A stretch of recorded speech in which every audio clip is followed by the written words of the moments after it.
Hi everyone, सो आज last day है और कल है आपका इंग्लिश का पेपर। तो आज एक दिन पहले मैं आप लोगों को बताने के लिए आई हूँ कि कौन कौन से डूज और कौन कौन से डोंट्स आपको दिमाग में रखने हैं जब आप इंग्लिश का पेपर अपना अटेम्प्ट कर रहे होगे। तो so be very particular and be very sure about this, because आपके अपने पेपर में आपको ये गलतियां नहीं करनी है और ये जो चीजें मैं आपको बताने वाली हूँ वो तो डेफिनेटली आपको करनी है।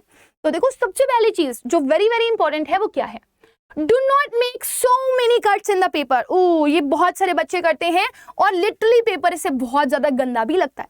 सपोज आपके पेपर में कुछ गलती हो गई और आपको बाद में ध्यान आया कि मैंने पेपर तो गलत कर दिया, मैंने कटिंग कर दी, तो बच्चे ऐसे ऐसे ऐसे ऐसे ऐसे करके खूब सारी कटिंग कर देते हैं या फिर वो ऐसे ऐसे करके खूब सारा काट देते हैं। So there is no need to do this. ऐसा कुछ भी करने की आपको जरूरत नहीं है। अगर आपका जो पेपर है उसमें कुछ स्पेलिंग एरर हो गया है या कुछ आपने गलत कर दिया है तो आप उसको सिंगल लाइन में कट कर दो, दैट इज इट।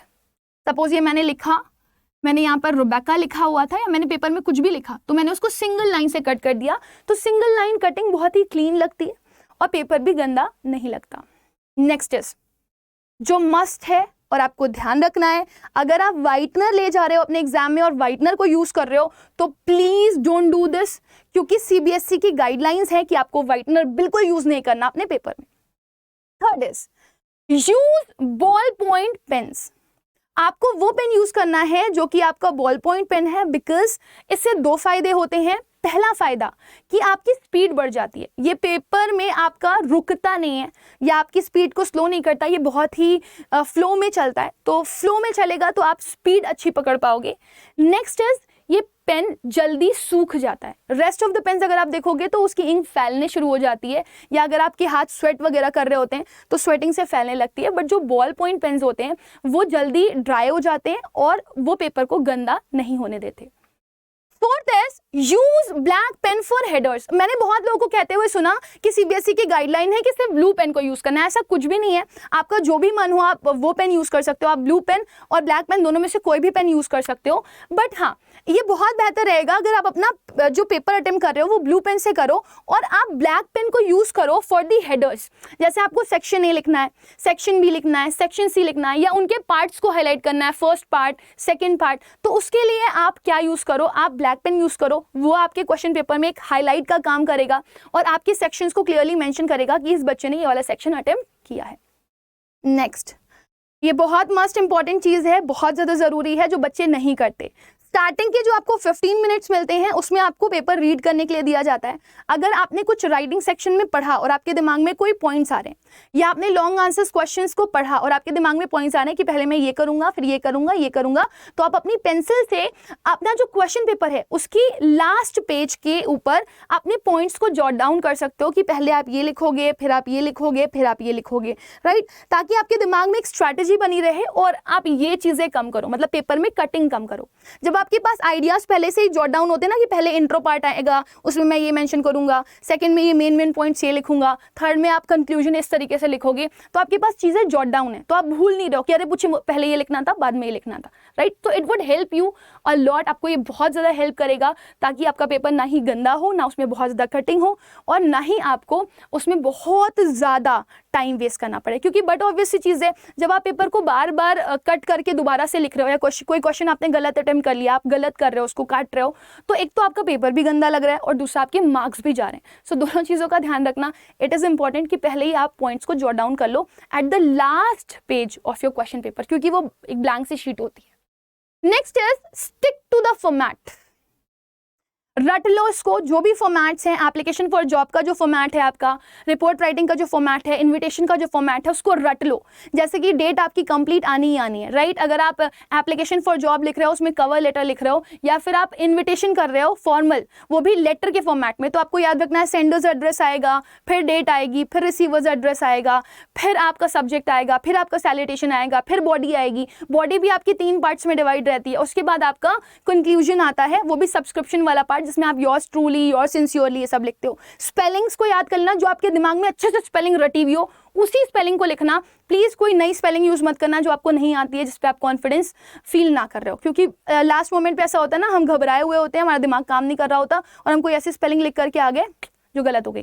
जैसे अगर मैं एक छोटा सा एग्जांपल दूं आप लोगों को, तो कुछ बच्चे ग्रामर की स्पेलिंग में GRAMMER लिख देते हैं, जो कि गलत है। GRAMMAR होती है। हेलो की स्पेलिंग HELO लिख देते हैं, जबकि HELLO होती है, राइट। सो इस तरह के पॉइंट्स आपको दिमाग में रखने हैं कि आप फॉर्मेट से स्टिक रहो, और बहुत ज़्यादा आपको सोचना नहीं है, चीज़ों को रट के जा रहे हो, बस वो रटा रटाया फॉर्मेट आप वहाँ पर लिख दो, ज़्यादा सोचो मत बस। This is very important.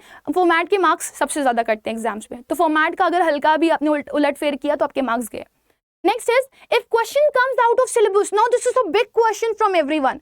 Ma'am मान लीजिए हमारे जो पेपर है उसमें बहुत सारे चैप्टर्स हटा ही दिए गए, तो अगर हमारे एग्जाम में कोई ऐसा चैप्टर का क्वेश्चन आ गया जो कि एक्चुअली सिलेबस में है ही नहीं, तो हमें उसे अटेम्प्ट करना चाहिए या नहीं करना चाहिए?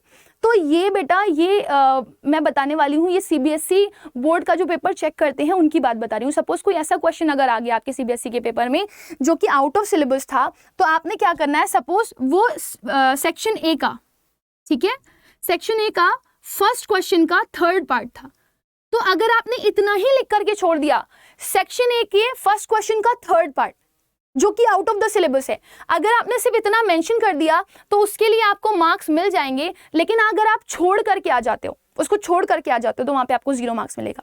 लेकिन अगर आपने सिर्फ लिख दिया उसको कि सेक्शन A का फर्स्ट का थर्ड पार्ट, तो उसके भी आपको नंबर मिल जाते हैं, आपको एग्जामिनर मार्क्स देगा, क्योंकि ये पेपर बनाने वालों की गलती है, आपकी गलती नहीं है। Next is make sure to attempt each question. Subjective paper है भाई, ऑब्जेक्टिव नहीं है कि आपके मार्क्स बस कट हो जाएंगे। अगर आप थोड़ा बहुत भी लिखते हो ना, सपोज 1 मार्क्स का क्वेश्चन है और अगर आपने थोड़ा बहुत भी लिखा है ना, तो हाफ मार्क्स एग्जामिनर आपको दे देता है। सपोज आपका 5 मार्क्स का क्वेश्चन है और आपने पूरा नहीं किया, आधा किया, आधा भी किया ना, तो अगर आपने किया है उसको तो आपको 2 मार्क्स 2.5 मार्क्स जरूर मिलेंगे। तो हर एक क्वेश्चन को अटेम्प्ट करना, ये मत सोचना कि ये वाले क्वेश्चन को हमें अच्छे से आता है तो उसको अटेम्प्ट कर लें और लास्ट मिनट में आपका पेपर छूट गया तो आप छोड़ के आ गए वो क्वेश्चन सारे अटेम्प्ट करने हैं आपको, कोई भी क्वेश्चंस आपको छोड़ना नहीं है। Next is use simple word. As I told you कि अगर आपको लग रहा है कि दिमाग में कोई एकदम सॉलिड सा वर्ड आ रहा है, एकदम स्वैग करने की कोशिश कर रहे हो आप लास्ट मोमेंट पे, और एक बहुत ही एटीट्यूड में आप एक अच्छी सी वोकैबुलरी लिखने वाले हो और आपने दिमाग में आ गई, आपने लिख दी, लेकिन आपको अच्छे से पता ही नहीं था कि उस स्पेलिंग क्या हो सकती है उसकी, या आपका वो वर्ड कैसे लिखा जाता है, या उस वर्ड का यूज़ वहाँ पर सही है या नहीं सही है, तो बहुत दिक्कत हो जाती है। और कभी कभी एग्जामिनर भी इरिटेट हो जाता है, क्योंकि vocabularies, there are so many vocabularies, right, बहुत सारी वोकैबुलरीज हैं। तो कई बार चीज़ें ऐसी होती हैं कि जो आपने यूज़ कर दी तो they are like I don't know कि वो पता होगा उसको या नहीं पता होगा, फिर ही और शी विल चेक, फिर वो उसके बारे में सोचेगा। So it's better use simple word ताकि इजीली अंडरस्टैंडेबल हो, वो समझ में आए और बहुत ही अच्छे से एग्जामिनर सिंपल भाषा में आपके पेपर को पढ़ सके और जल्दी जल्दी फटाफट करेक्शन कर सके। लास्ट इज वर्ड लिमिट से फोकस्ड रहिएगा। अगर आपको एग्जाम में बोला गया है कि आपको कोई क्वेश्चन अटेम्प्ट करना है, वो 120 से 150 की वर्ड लिमिट का होना चाहिए।